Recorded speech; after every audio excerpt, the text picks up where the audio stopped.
नमस्कार। आज हम एक होम्योपैथिक उपचार पर बात करने वाले हैं, एस्कुलस हिपोकैस्टिनम। आपने शायद हॉर्स चेस्टनट नाम सुना हो। जी, हॉर्स चेस्टनट। हमारे पास जो जानकारी है उसके आधार पर आज हम इसे थोड़ा गहराई से समझेंगे। बिल्कुल मतलब किन लक्षणों में किस तरह के लोगों के लिए ये खास है। बिल्कुल देखिए, जो स्रोत हमारे पास हैं वो साफ इशारा करते हैं कि एस्कुलस खास तौर पर उन लोगों के लिए ज्यादा सूटेबल है जिनमें बवासीर यानी हेमोरॉइड्स की टेंडेंसी होती है। अच्छा, हेमोरॉइड्स की प्रवृत्ति। हाँ। और एक जो सेंट्रल थीम है जो बार बार आती है वो है शरीर के अलग अलग हिस्सों में एक तरह का भरावन या जमाव का एहसास। भरावन मतलब फुलनेस। हाँ, फुलनेस। शिरापरक जमाव जिसे वेनस कंजेशन कहते हैं, खासकर शरीर के निचले हिस्सों में, पेल्विक एरिया में। तो ये भरावन का एहसास इसकी पहचान है। और मानसिक स्थिति के बारे में भी कुछ है, जैसे उदासी या हाँ बिल्कुल, मेंटल लेवल पर देखें तो निराशा, उदासी और चिड़चिड़ापन, मतलब बहुत ज्यादा इरिटेबल हो जाना। अच्छा, आसानी से गुस्सा आ जाना और फिर गुस्सा जल्दी शांत ना होना, ये भी एक लक्षण बताया गया है। हो सकता है ये उस शारीरिक तकलीफ से जुड़ा हो जो जमाव के कारण होती है। ये दिलचस्प है। तो ये शारीरिक भरावन कहाँ-कहाँ महसूस हो सकता है? क्या स्रोत कुछ बताते हैं? जी, स्रोत बताते हैं कि ये एहसास हार्ट में, फेफड़ों में, पेट, ब्रेन, पेल्विस यानी श्रोणी और यहाँ तक कि स्किन में भी हो सकता है। बाप रे, मतलब पूरे शरीर में ही एक तरह से। हाँ, एक तरह से। लेकिन खासतौर पर पोर्टल सिस्टम, जो लिवर से जुड़ा ब्लड सर्कुलेशन है, और हेमोरॉइडल वेन्स यानी बवासीर की नसों में ये जमाव ज्यादा प्रोमिनेंट होता है। ओके, और इस जमाव के साथ क्या कुछ और भी है? मैंने कहीं सूखापन और जलन का भी जिक्र देखा था। सही पकड़ा आपने। ये थोड़ा अजीब लग सकता है कि जमाव भी है और सूखापन भी, पर हाँ, मुंह, गला और मलाशय की जो अंदरूनी परत है, म्यूकस मेम्ब्रेन, हाँ। उसमें सूजन, जलन, सूखापन और एक तरह का खुरदरापन भी महसूस होता है। अच्छा, गले में जैसे गले में फॉलिक्यूलर फेरेंजाइटिस, मतलब गले के पीछे छोटे छोटे दाने जैसी सूजन। ओके।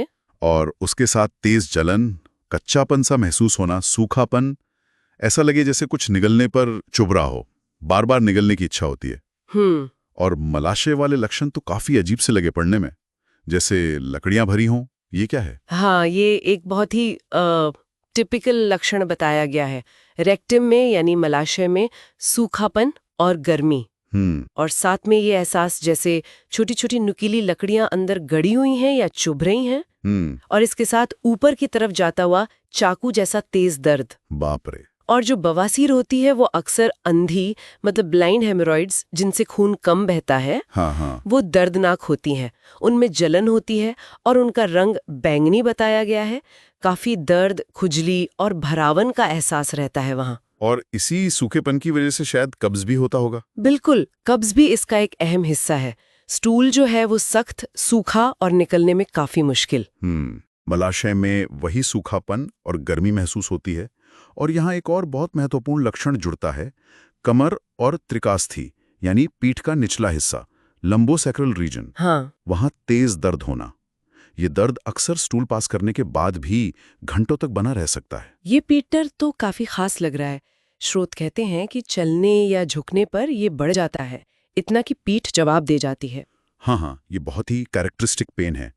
कमर और सैक्रम के जॉइंट पर लगातार बना रहने वाला हल्का लेकिन सीवियर दर्द, जो कूरों तक जा सकता है। अच्छा। और जैसा आपने कहा, चलते या झुकते समय ऐसा महसूस होता है जैसे पीठ ने साथ छोड़ दिया, गिव्स आउट। बैठना या लेटना जरूरी हो जाता है। ओह। ये दर्द प्रेगनेंसी में या गर्भाशय खिसकने की प्रॉब्लम में, जिसे प्रोलैप्सिस यूट्राई कहते हैं, जी, या ल्यूकोरिया यानी सफेद पानी की शिकायत में भी हो सकता है। ये सब फिर से उसी पेल्विक एरिया के जमाव और कमजोरी की तरफ इशारा करते हैं। तो ये सारी चीजें, पेल्विक कंजेशन, बवासीर, कब्ज और ये खास तरह का पीठ दर्द, ये सब एक ही कहानी का हिस्सा है, ऐसा लगता है। काफी हद तक हाँ।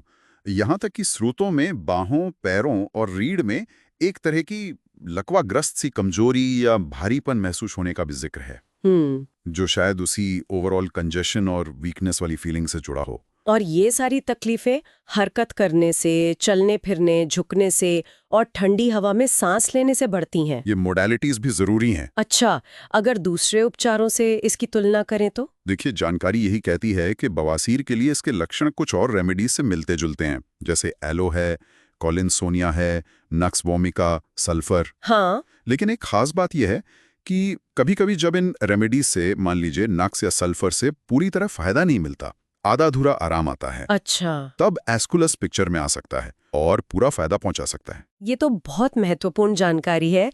तो अगर हम सब कुछ समेटें तो एस्कुलस हिपोकैस्टिनम की मुख्य तस्वीर क्या बनती है?